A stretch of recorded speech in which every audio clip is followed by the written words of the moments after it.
WhatsApp অ্যাকাউন্টে আপনি মনের ভুলে কাউকে ব্লক করে দিয়েছেন। এখন আপনি চাচ্ছেন ব্লকটি কীভাবে খুলবেন।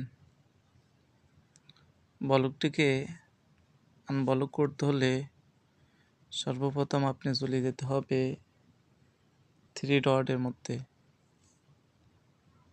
থ্রি ডটের মধ্যে ক্লিক করার পর আপনি ক্লিক করবেন সেটিংসের মধ্যে।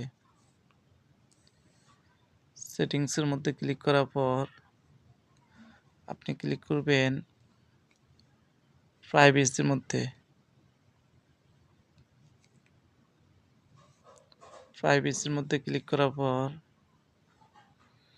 স্ক্রল ডাউন করে নিচের দিকে চলে যাবেন। যাওয়ার পর আপনি দেখতে পারবেন ব্লক কন্টাক্ট, এর মধ্যে ক্লিক করবেন। আমার কোনো নাম্বার ব্ল্যাক লিস্টে নাই। আপনার যদি কোনো নাম্বার ব্ল্যাক লিস্টে থাকে তাহলে আপনি এখানে দেখতে পাবেন। আশা করি বুঝতে পারছেন। যদি ভালো লাগে থাকে তাহলে আমার চ্যানেলটিকে আপনাদের টাইমলাইনে শেয়ার করে দিবেন। আল্লাহ হাফেজ। আসসালামু আলাইকুম ওয়া রাহমাতুল্লাহ।